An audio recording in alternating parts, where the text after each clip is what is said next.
Olá, irmãos, graça e paz de Jesus Cristo a todos vocês neste dia que é o dia 28 de maio de 2026 e nós estamos na nossa jornada bíblica de 21 dias e hoje estamos no seu 18º dia.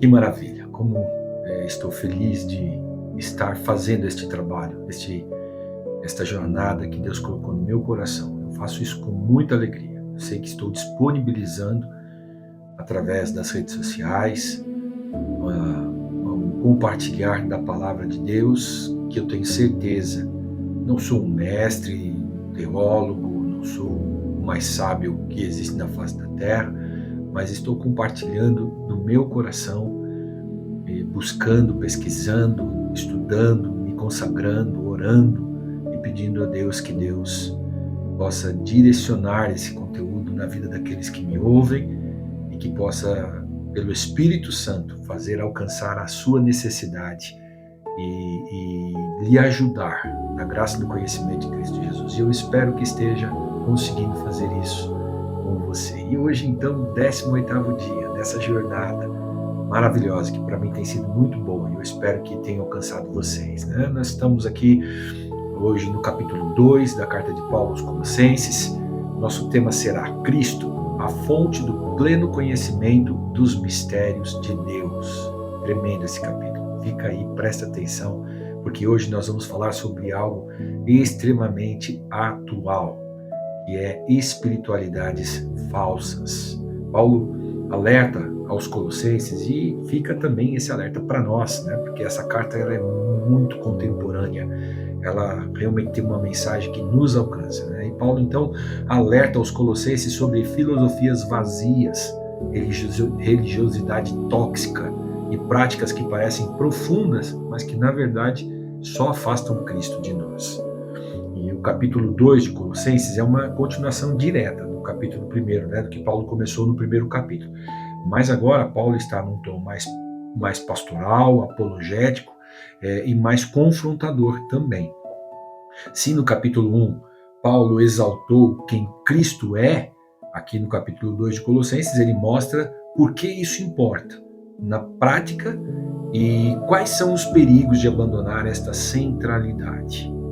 Nós até comentamos um pouco disso, né? Nós precisamos compreender a identidade de Cristo, quem é Cristo, e isso é importante porque na prática isso precisa fazer diferença nas nossas vidas, porque senão nós abandonamos a centralidade da mensagem do Evangelho que nos alcançou. Ele começa o capítulo dizendo aos irmãos de Colossos que trava uma batalha com eles. Esse Paulo era tremendo, né? E ele fala, estou travando uma batalha, mas essa batalha não era necessariamente uma batalha física ou contra alguém, ou como a gente vê hoje, né? Essas polaridades que estão sendo tão prejudiciais para a vida da igreja. Meu Deus, como estão sendo prejudiciais, como a igreja está entrando em polaridades, em crises e brigas e guerras, e se tornando uma igreja ofensiva, uma igreja agressiva, uma igreja cheia de ideologias. E isso é muito ruim. Mas a briga que Paulo travava não era contra carne nem contra sangue, como ele fala em Efésios, né? Mas era no mundo espiritual, e ele travava as suas batalhas em oração. E o motivo da oração de Paulo pelos irmãos em Colossenses era para que eles não se perdessem na caminhada da fé. Olha o que ele diz no versículo 4 e no versículo 5, do capítulo 2 de Colossenses. Eu lhes digo isso para que ninguém nos engane com argumentos bem elaborados, pois, embora eu esteja longe, meu coração está com vocês, nação, e eu me alegro de que estejam vivendo como devem e de que a sua fé em Cristo seja forte. Como eu aprendi com isso aqui, irmãos, que nós devemos orar constantemente para que a igreja não se perca na sua fé.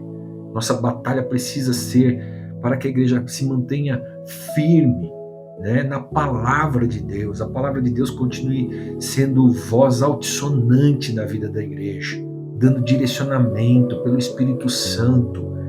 Eu oro muito pelos pastores, principalmente os pastores da minha igreja, que nós possamos crescer na graça e no conhecimento de Cristo, dividir a palavra com autoridade espiritual pelo Espírito Santo e não pelo conhecimento humano. E isso é muito importante. A igreja de Colossos estava sendo seduzida por falsos mestres que diziam: Jesus é bom, mas para ser realmente espiritual você precisa parar de comer certos alimentos, guardar certos dias, legalismo, e adorar anjos, misticismo. E Paulo chama isso dessas filosofias vãs e tradições de homens.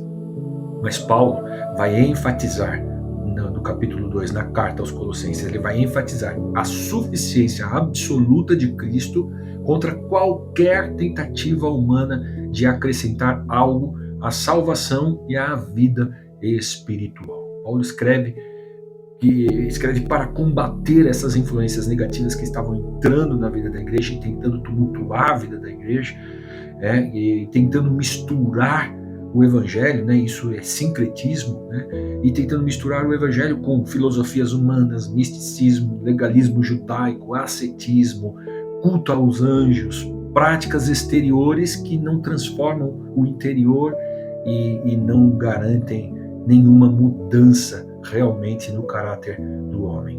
Então a mensagem aqui no segundo capítulo é clara: vocês já estão completos em Cristo, não precisam procurar em outro lugar aquilo que Deus já lhes deu em Jesus, nele, em Jesus. E esse argumento era um argumento da alma do apóstolo Paulo para com a igreja que ele tanto amava, a igreja de Colossos. Olha o versículo 2 e o versículo 3, que coisa linda as palavras dele. Ele diz que eles, eu oro, ele disse no primeiro versículo, ele está dizendo que estou orando por vocês, então ele diz que eles, oro para que eles sejam encorajados e unidos por fortes laços de amor e tenham plena certeza de que entendem o segredo de Deus, que é o próprio Cristo. Que coisa maravilhosa, a simplicidade do Evangelho, irmãos. É olhar para Cristo, não é regra, não é lei. A gente tem que saber que Cristo é tudo em nós, e que se estamos em Cristo, nós somos nova criatura. Ele diz no versículo 3, nele estão escondidos todos os tesouros da sabedoria e do conhecimento. Tudo que nós precisamos está em Cristo. Este versículo 3, ele confronta diretamente a ideia de que possa existir algum conhecimento espiritual do secreto de Deus, dos mistérios de Deus fora de Cristo Jesus. Não tem. Não é revelação humana, não é profecia humana, não tem ninguém que se consagre o suficiente para saber mais do que Deus, ou para saber os mistérios que Deus não quer revelar, que só Ele pode revelar, ou que Ele já revelou através de Jesus Cristo, e só pelo Espírito Santo é que nós podemos compreender. Não existe. Mas uma igreja confusa, e isso era o que Paulo temia que acontecesse com a igreja de Colossos, uma igreja confusa, que busca emoções para a sua fé subsistir, é alvo fácil dos intentos do enganador. Enganador, Satanás, que luta contra nós o tempo todo, que usa de muitos meios para desestabilizar a nossa fé em Jesus. E Paulo dá um alerta para a igreja, ele diz no versículo 8, não permitam que outros os escravizem com filosofias vazias e invenções enganosas, provenientes do raciocínio humano, com base nos princípios espirituais desse mundo e não em Cristo. E nós precisamos entender que nós precisamos ser sábios nesse tempo que estamos vivendo. Tem muita mensagem hoje, um cara de boa, um cara de Cristo, mas que não está fundamentada na palavra, não está fundamentada no que realmente o Evangelho nos propõe. Precisamos tomar muito cuidado com isso. Então Paulo, ele não condena o pensamento crítico, ele não quer uma igreja alienada. Antes, pelo contrário, ele manda que nós olhemos para Cristo, que nós possamos olhar para Jesus Cristo. Ele condena essas ideias que parecem sábias, mas que negam Cristo. Ele usa, coisas que são muito atuais para nós hoje aqui no nos nossos tempos, né? Como espiritualidade, como essas espiritualidades que são midiáticas, né? Hoje nós vemos isso no Instagram. Nossa, quanta gente, irmãos, que a gente acompanha os perfis deles nas redes sociais e ora tá de um jeito, ora tá do outro, ora tá vestido, ora tá seminu, ora tá chorando de uma forma, parecendo uma forma espiritual, daqui a pouco tá pulando carnaval. Isso são coisas terríveis. Essas mensagens de autoajuda sem cruz. Ah, você pode, você vai vencer, você vai conseguir, faz isso, faz aquilo. E sabe, enquanto tudo que nós precisamos fazer, quando nós entramos por um caminho errado, quando tomamos decisões erradas, tudo que nós precisamos fazer é nos arrepender, dobrar os nossos joelhos e clamar por Jesus. Sincretismo religioso, essa confusão de mistura. Muitas vezes a gente vê cultos em igrejas cheios de simbolismos, às vezes simbolismos todos atravessados, todos errados, né? Um desrespeito, muitas vezes até mesmo o ambiente da igreja, que deveria ser um ambiente de paz, um ambiente de pura devoção a Cristo, de reconhecimento da presença de Cristo naquele lugar, não para fazer alguma coisa por nós, mas para que Ele possa ser adorado por nós. Então, esses ataques que afligiam a igreja de Colossos, e eu creio que também são muitos ataques que afligem a nossa geração e as nossas igrejas nos dias de hoje, eram essas filosofias humanas, tradições judaicas, misticismos, ascetismos, que são essas ações de autoflagelo, de autossuficiência. Vou fazer de tanto tempo disso e daquilo, de jejum, ou disso, daquilo, para mim poder ficar parecendo mais santo e as pessoas acharem que eu sou mais santo. Que coisa terrível, né? As práticas espirituais que muitas vezes ficam nos prometendo vai aumentar o nosso nível de fé, enquanto nós sabemos que a palavra de Deus nos ensina que a fé só pode vir por um caminho, pela palavra de Deus, por lermos a palavra, por orarmos com a palavra e pedirmos que o Espírito Santo nos revele a palavra. Então Paulo escreve aqui aos irmãos dizendo para eles: vocês não precisam de Cristo e mais alguma coisa. Cristo é tudo. Cristo é suficiente. E ele apresenta 3 verdades fundamentais. Ele diz no versículo 9, né? Cristo é plenamente Deus. No versículo 9 ele diz: pois nele habita em corpo humano toda a plenitude de Deus. E se ele é Deus, nada mais nós precisamos além dele. Nada pode completar mais Jesus. Jesus é mais do que suficiente para que nós possamos nos fortalecer na nossa fé. No segundo ponto ele diz: em Cristo nós já estamos completos, não nos falta nada. No versículo 10 ele diz: portanto, porque estão nele, o cabeça de todo governante e autoridade, vocês também estão completos. O mundo pode até parecer desnorteado, perdido, mas Deus está no comando. Jesus Cristo é o Senhor. Ele tomou a chave do inferno e da morte e está assentado à destra de Deus o Pai. Ele é o Senhor de todas as coisas e nele nós estamos completos. O terceiro ponto: Cristo venceu todos os poderes espirituais. No versículo 15 ele diz assim: desse modo desarmou os governantes e as autoridades espirituais e os envergonhou publicamente ao vencê-los, oh aleluia, na cruz do Calvário. A gente lê tudo isso e isso seria mais do que suficiente para acalmar a nossa alma, no nosso coração, se nós estivermos firmados na fé. Mas por que a nossa alma vive essa constante busca de autopromoção, ou de auto-justificação, ou de autoajuda? Qual é o principal fundamento, irmãos, do caráter de Satanás? Ele é acusador. Nossa alma está muitas vezes nessa constante aflição, porque muitas vezes, através de todas estas mensagens que estão ao nosso redor, muitas delas estão vindo da parte do nosso inimigo, aquele que realmente tenta tirar do nosso coração, a paz que só Jesus pode nos dar, como nós vimos em Filipenses, e eu disse para vocês que é uma das orações que eu faço muito na minha vida, e falo muito com a minha igreja sobre isso, da paz que excede todo entendimento, que guarda a minha mente, guarda o meu coração. Então, Satanás está sempre tentando nos desestabilizar no que diz respeito à nossa fé em Jesus Cristo. E é triste dizer isso, mas infelizmente há muitos cristãos, irmãos, que vivem nessa condição, sem a certeza da sua salvação em Cristo Jesus.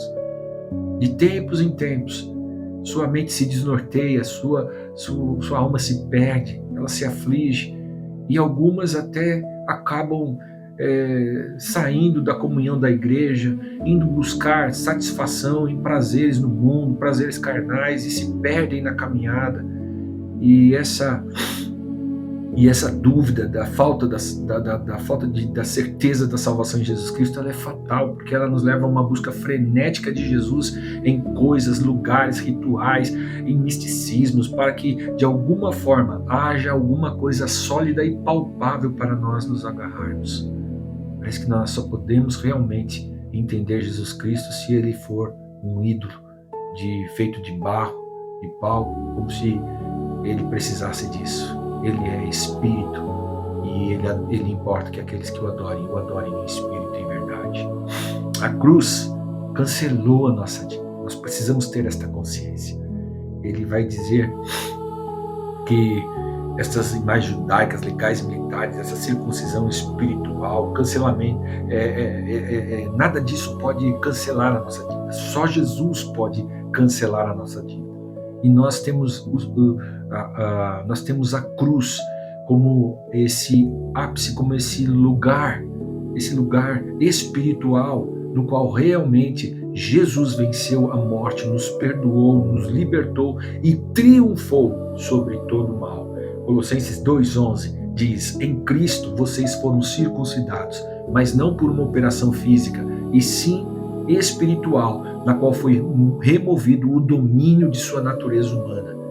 No versículo 12 ele diz: no batismo vocês foram sepultados com Cristo e com ele foram ressuscitados para a nova vida por meio da fé no grande poder de Deus que ressuscitou Cristo dos mortos. No 13 ele diz: vocês estavam mortos por causa dos seus pecados e da incircuncisão da sua natureza humana. Então ele lhes deu vida com Cristo, pois perdoou todos os nossos pecados. E no 14, oh aleluia, no 14 ele fecha dizendo: ele cancelou o registro de acusações contra nós, removendo-o e pregando-o na cruz.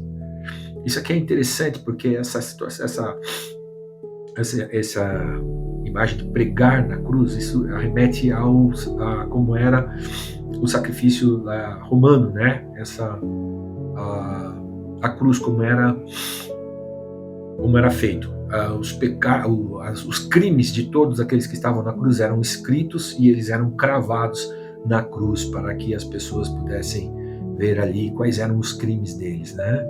Agora a gente tem que lembrar, né, que Jesus tinha uma inscrição na cruz, né? E ele, na inscrição, estava lá que ele era rei dos judeus, mas na verdade ele era rei dos reis, ele era o Senhor dos senhores, ele era o nosso Senhor. E ele diz: não permitam que ninguém os julgue por comida, bebida, festas, luas novas, sábados, regras exteriores, aparentes espiritualidades, porque tudo isso é só sombra. Cristo é a realidade. O Evangelho não é sobre coisas que podemos fazer ou coisas que podemos ser. Não, o Evangelho é sobre quem Cristo é e o que Ele já fez por nós. Cristo não é insuficiente, esperando para ser completado por nós. Nós é que somos incompletos e precisamos ser preenchidos por Ele para sermos a cada dia mais parecidos com eles. E quanto mais entendemos quem Cristo é, menos necessidade sentimos de construir espiritualidades artificiais.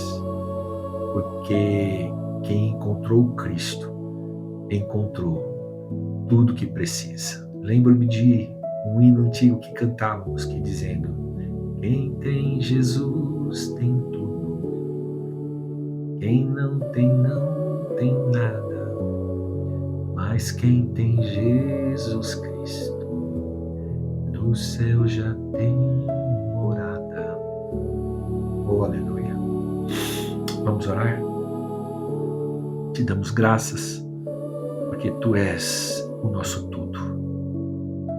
Nos ajuda a entrarmos neste lugar aonde nós podemos desfrutar desse tudo que Tu és, para nos sentirmos realmente completos e que não haja espaço, nem em nossa mente, nem em nosso coração, para mais nada, que o nosso alvo, que é Tu, Jesus, seja o foco do nosso olhar, da nossa busca, da nossa intensidade, da nossa devoção, do nosso coração.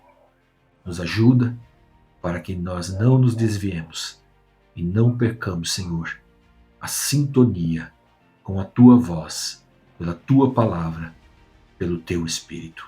Em nome de Jesus. Amém. Que Deus nos abençoe. Amanhã falaremos do 3º capítulo de Colossenses, mais um dia da nossa jornada 21. Fiquem na paz do Senhor Jesus, curtam, compartilhem, encaminhem este e-mail e que Deus abençoe a cada um de nós. Amém.